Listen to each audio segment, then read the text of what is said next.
έχουμε ιτηθεί από τα τουρκικά. Να πούμε το ευχαριστώ ήταν ότι βγήκε ο τηλεκύβος κανονικά. Όλα αυτές. Και ένας φίλος μας το έστειλε τώρα και ώρα λέει κάθισα εδώ το Σουλεϊμάν και μου έπεσε το Ράδι Αρβίλα. Ζητάμε συγγνώμη που είμαστε στον αέρα σήμερα.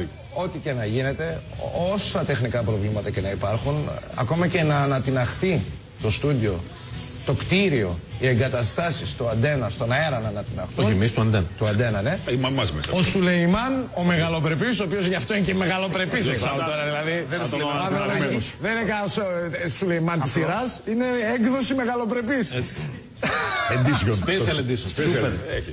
Ο Σουλεϊμάν ο μεγαλοπρεπής, ό,τι και να γίνεται, βγαίνει στον αέρα. Έχουμε ιτηθεί, κυρίες και κύριοι. Έχουμε ιτηθεί και πρέπει κάτι να κάνουμε να προσαρμοστούμε. Γιατί όποιος δεν προσαρμόζεται, πεθαίνει. Όποιος δεν εξελίσσεται, πεθαίνει.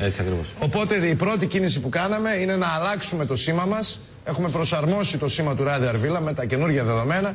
Οπότε από εδώ και πέρα το Ράδιο Αρβίλα θα ξεκινάει έτσι.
Δεν είναι κακό να παραδεχόμαστε όταν κάτι συμβαίνει να πούμε δεν μας παίρνει πλέον.